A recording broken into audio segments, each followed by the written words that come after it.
तर मित्रांनो, आज गणपतीसाठी छोटासा हार बनवलाय.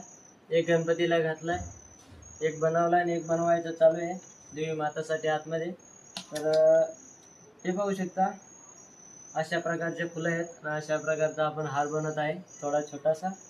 तर मित्रांनो, आपल्याला जवळजवळ आज 180 दिवस झालेले आहे जवळपास. तर आपण एका ठिकाणी जवळजवळ 8 ते 9 दिवस थांबलेलो आहे.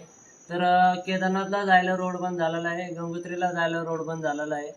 त्यामुळे आपण एकाच ठिकाणी थांबलेलो आहे. कालिका माता मंदिर आहे, त्या ठिकाणी आपण थांबलेलो आहे. त्या ठिकाणी आपण गणपती बाप्पा बसवलेले आहेत.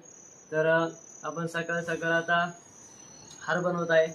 तर जवळून दाखवा एकदा. बघा, हार बनवलेला आहे, एक बनवत आहे. तर आता आपण मागे नाही जाऊ शकत, पुढे नाही जाऊ शकत, एकाच ठिकाणी थांबलेलो आहे. तर आज राधाष्टमी पण आहे. तर तुम्हाला सर्वांना राधाष्टमीच्या माझ्याकडून सर्वांना हार्दिक हार्दिक शुभेच्छा. चला, हर हर महादेव, जय सियाराम, रामकृष्ण हरी.